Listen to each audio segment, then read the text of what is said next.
Hello and welcome to the history of Stargate Atlantis. Today we're going to cover John Sheppard, Part 1. And here we go.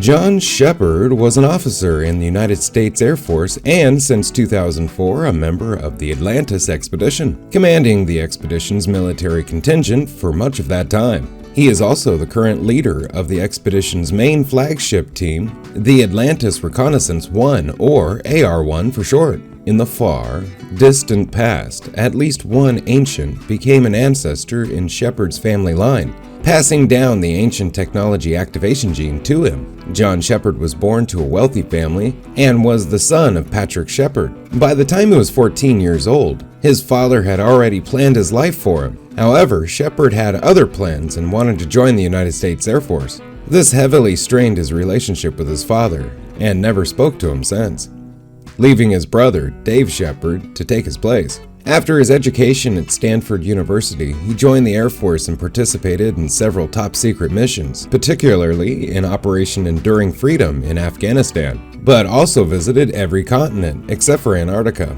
He trained to become a pilot for a large variety of aircraft, such as the Apache helicopter, Black Hawk, and Cobra helicopters, as well as the V-22 Osprey and an F-16 Fighting Falcon fighter, indicating that he graduated from the test pilot school. He was married to Nancy Sheppard, who worked at Homeland Security in Washington, D.C.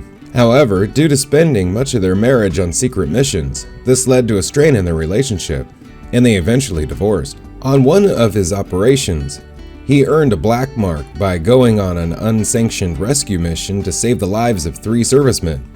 Another unsanctioned op was to save the life of his friend, Captain Lyle Holland, whose Apache helicopter had crashed in Afghanistan. This mission, however, was unsuccessful and Holland died of his injuries while Sheppard was sleeping, something that had always haunted him.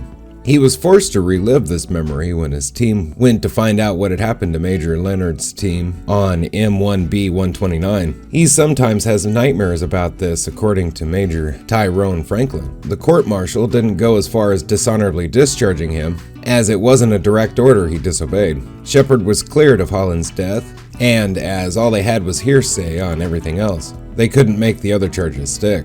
2004. Sheppard was assigned to McMurdo Air Force Base in Antarctica and was tasked with flying Brigadier General Jack O'Neill from McMurdo to the ancient outpost nearby. After Dr. Carson Beckett released a rogue drone weapon and it targeted his helicopter, he was able to successfully evade it and land the helicopter safely. After entering the base, he sat in the control chair, despite O'Neill ordering him not to touch anything. And then it was discovered that Sheppard possessed the ancient technology activation gene, which gave him an innate ability to control ancient technology. This led to Dr. Elizabeth Weir to insist on his addition to the Atlantis expedition. Sheppard was less enthusiastic about participating in traveling through the gate to another galaxy, but agreed after O'Neill personally intervened. Soon after arriving on Atlantis and discovering it was underwater with the shield failing, Sheppard was assigned to a team that traveled to Athos in search of a zero-point module to power the city.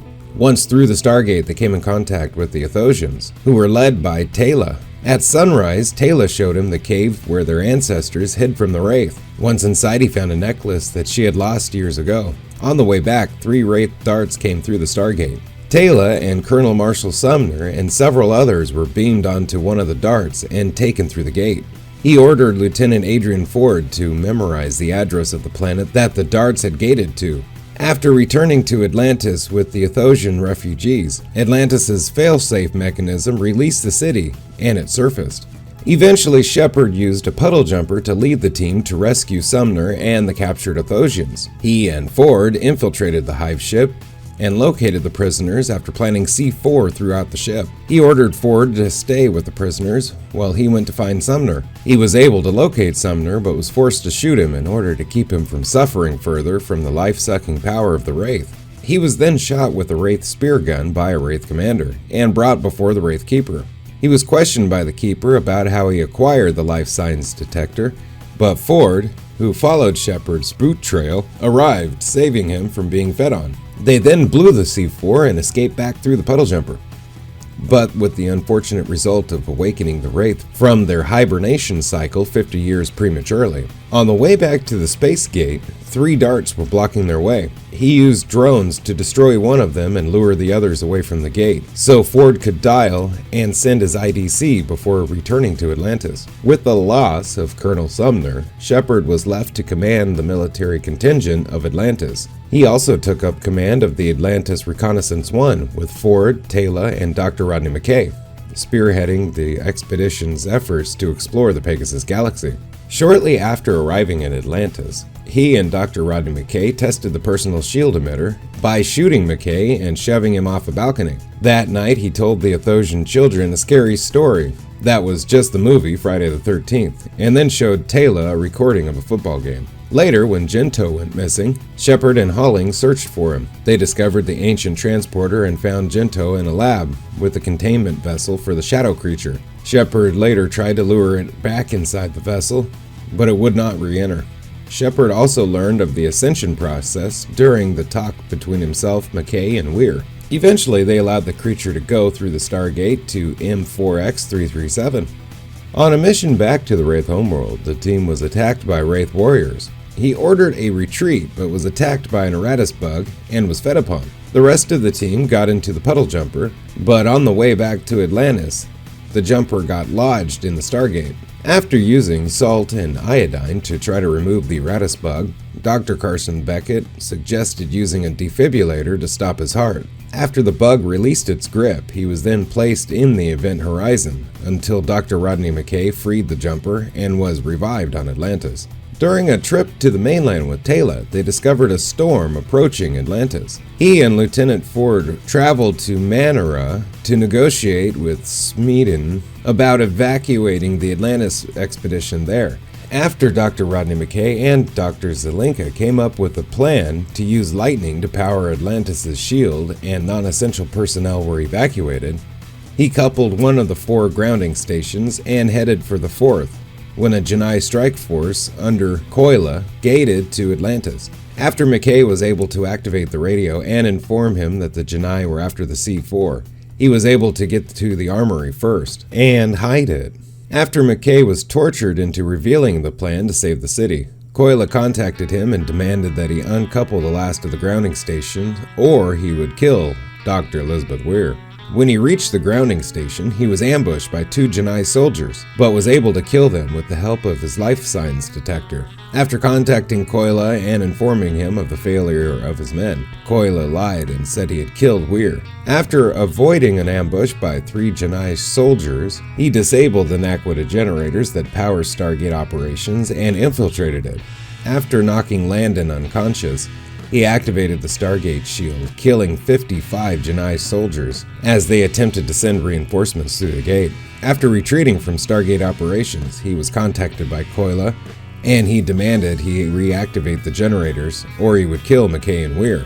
While reactivating one of the generators, he was captured by 2 Janai soldiers and was saved by Taylor, Ford, and Dr. Carson Beckett, who returned from the mainland. They planned to attack Stargate operations together, and he sent Taylor and Beckett to fly a puddle jumper into the room to create a distraction, while he and Ford went in on foot. The Janai eventually decided to retreat, trying to take Weir and McKay with them, so he was forced to attack before the jumper was in the room. McKay got away, and Sheppard was able to save Weir by hitting Koila in the shoulder. McKay is then able to raise the shield and save the city from the tidal wave.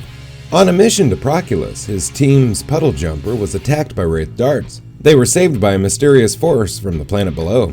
After landing on the surface, they were introduced to Chaya Sar in order to negotiate on allowing refugees to come to Proculus to be protected from the Wraith. He brought Chaya back to Atlantis and gave her a tour before taking her to see Dr. Elizabeth Weir. Weir offered Chaya's people technology in exchange for allowing the Athosians and Atlantean expedition members to evacuate there when the Wraith come. Chaya wanted to see the information on various religions on Earth before making a decision, and Sheppard took her on a picnic. During the next meeting, Dr. Rodney McKay, who was suspicious of Chaya's actions, scanned her and discovered that she was an ascended ancient. Before she could explain, Wraith attacked Proculus, and she returned through the Stargate. He followed her, and after she used her powers to defeat the Wraith, he went to the surface and explained that she used her powers to destroy a Wraith fleet long ago and was punished by the others. and forced to protect Proculus for the rest of time. While searching Atlantis, he, Lieutenant Adrian Ford, and Taylor found a room with a woman preserved in a stasis pod. After reviving her, it is discovered that she is an alternate Dr. Elizabeth Weir. She explained in her timeline that he died in the time jumper after traveling back in time 10,000 years. Later, Sheppard and the team went to Dagon to search for the 0-point module. After an alternate Dr. Elizabeth Weir gave them 5 gate addresses with a guaranteed ZPM on them.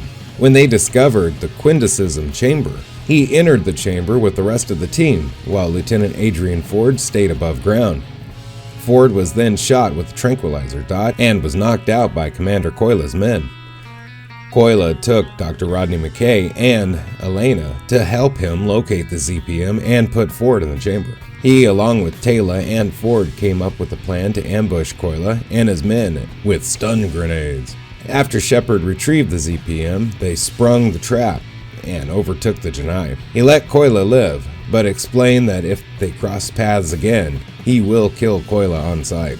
The team had acquired a ZPM, but since McKay told Elena, who was a member of the new Quindesism, that the Atlantis expeditions weren't the Lanteans that they had hoped, and took the ZPM until the Ancients come back to reward, despite the fact that they had all ascended. McKay tried his best to convince Elena of the impending Wraith siege, but lost. They returned to Atlantis and were informed by Dr. Elizabeth Weir that the long-range sensors had detected 3 Wraith Hive ships.